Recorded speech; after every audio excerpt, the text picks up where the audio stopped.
Alors que le test est un mot très en vogue en ce moment, j'ai décidé de faire le mien, mon premier test ADN.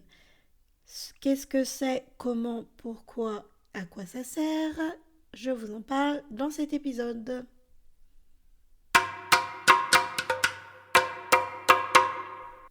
Et oui, je viens d'effectuer mon premier test ADN.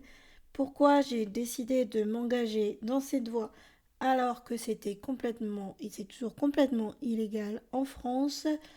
Je vous en dis plus aujourd'hui. Bonjour et bienvenue dans ce podcast Le Journal d'une adoptée.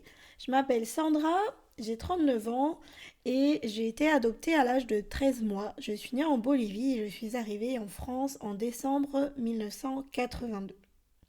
Aujourd'hui, j'ai fait un test ADN. C'est un test extrêmement facile et simple à faire. Mais j'avoue que celui-ci traînait dans mon placard depuis plus d'un mois. En fait, en novembre, alors que je découvrais le monde de l'adoption, j'ai découvert que ces tests ADN existaient et qu'il y avait une énorme base de données derrière. J'ai donc pris un peu plus de renseignements, j'ai regardé des vidéos et c'est notamment pas mal de youtubeurs il y a eu une mode il y a 3 ans, qui ont fait ces tests. Initialement, c'est pour découvrir un peu plus vos racines, d'où vous venez.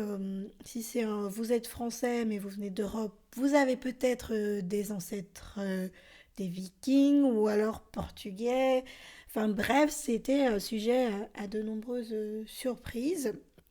Et donc, beaucoup de youtubeurs étaient contactés par les sociétés pour les faire.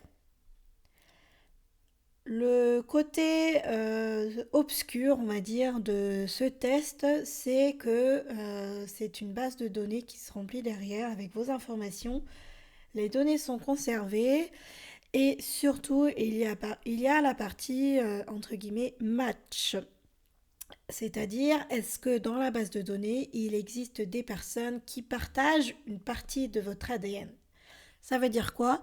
Ça veut dire que peut-être qu'une personne a également fait le test et si vous en partagez 25% des, de ces gènes, alors potentiellement elle fait partie de votre famille. Et ça, c'était la grosse surprise. Des personnes ont découvert que leur père n'était pas leur père, qu'ils avaient aussi des demi-frères ou des demi-sœurs dont ils ignoraient l'existence. Et ça, c'était pour le côté un petit peu obscur. La France est le seul pays avec la Pologne, si j'ai bien compris, de l'Europe à ne pas autoriser ces tests. Donc ceux qui font ce test sont passibles d'une amende de 3 750 € de mémoire.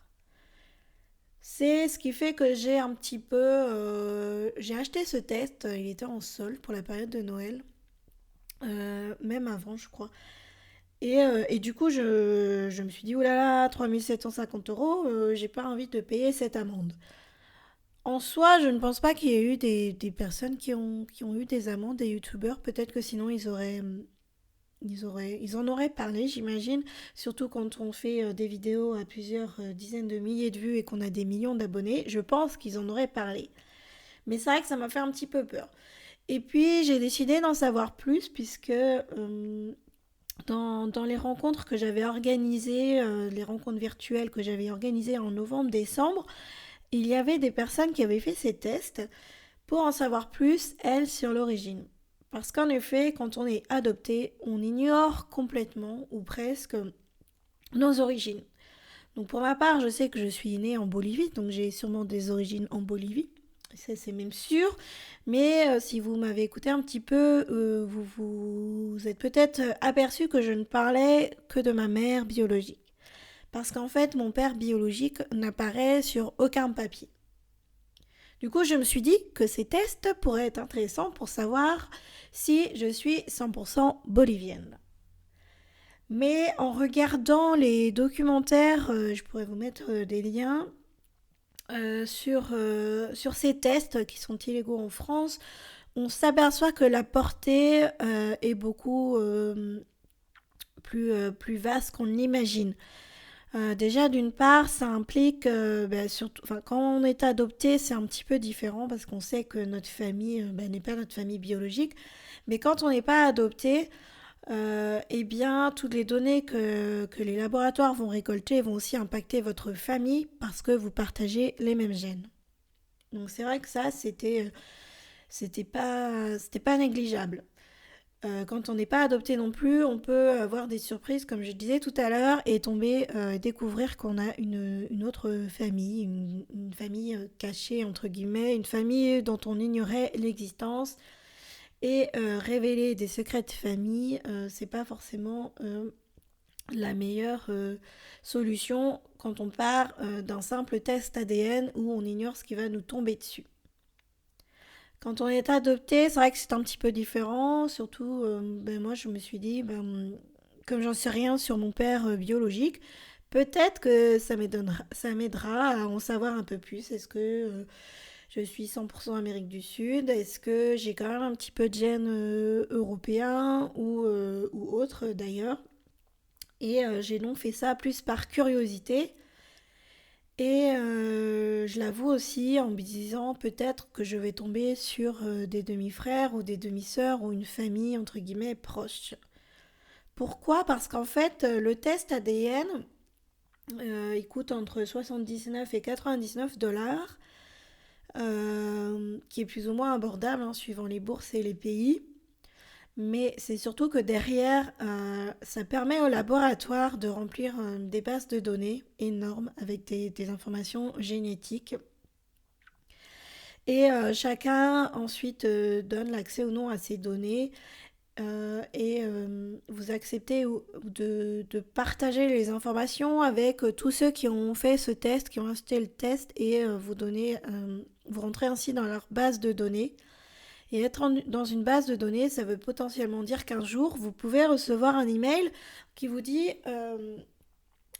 bonjour, vous avez une nouvelle correspondance dans la base de données, tel degré, frère, sœur, oncle. En vrai, j'en sais rien parce que j'ai pas encore reçu de résultats. D'ailleurs, j'ai pas encore posté mon test. Mais ça, j'en saurai un peu plus. Mais c'est vraiment pour avoir accès à cette base de données que je m'étais dit que j'allais le faire. Cependant, comme je vous disais, je pense, ça fait bien 6 semaines que j'ai reçu le test et que je l'avais toujours pas fait. C'est vrai que j'ai eu peur, en fait, je pense, voilà, peur de ce que ça impliquait, peur de recevoir une amende, hein, 3750 €, c'est quand même pas rien, et peur de toutes les conséquences derrière si effectivement je trouvais quelqu'un de ma famille, notamment de côté de mon père biologique. Donc j'ai travaillé un petit peu la patte à faire ce test. Et puis c'est en regardant une série américaine en suspense qui parlait justement de test ADN que je me suis dit, ça y est, voilà, je suis prête, je vais le faire. Et donc j'ai dévoilé, enfin j'ai ouvert ma petite boîte. Je l'ai fait avec 23andMe. Et j'ai ouvert mon petit kit de test ADN que j'ai rempli. Ça se fait vraiment très rapidement. C'est pas avec un coton-tige comme on peut le voir dans les films. Il faut cracher de sa salive, donc c'est pas super agréable, dans le tube à essai, bien l'emballer et le reposter. Tout est déjà prépayé, donc il n'y a rien à faire qu'à le glisser dans une boîte aux lettres. A priori, il y a entre 4 et 6 semaines ou 8 même semaines d'attente avant de recevoir les résultats.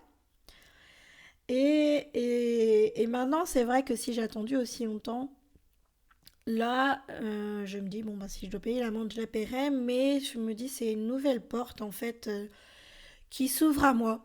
C'est vrai que les adoptés qui ont fait déjà ce test, eh bien, ont découvert des personnes qui font partie de leur famille génétique.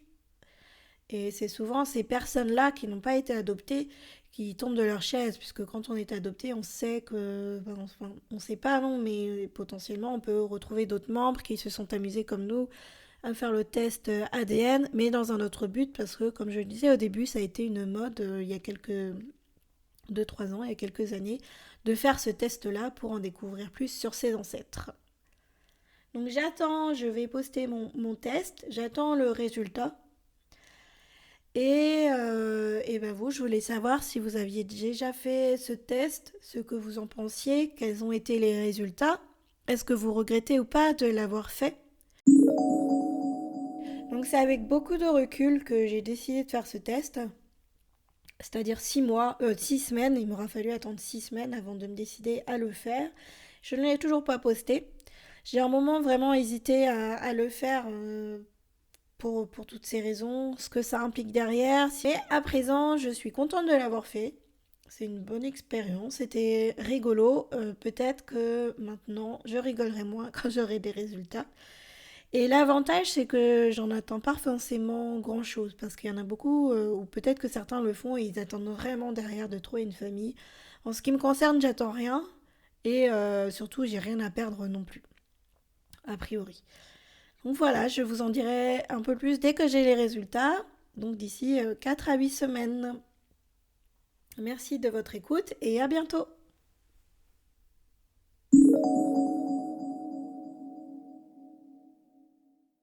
Je vous remercie pour votre écoute. J'espère que cet épisode vous aura plu et vous aura été utile. Si vous vous posez également des questions sur les tests ADN, n'hésitez pas non plus à me contacter pour partager vos expériences sur ces tests en m'écrivant à sandra@lejournaldunadoptée.com. Je serai ravie d'échanger avec vous et de vous interviewer dans les cadres de mon podcast. Et puis n'hésitez pas à mettre une note de 5 étoiles à cet épisode s'il vous a plu.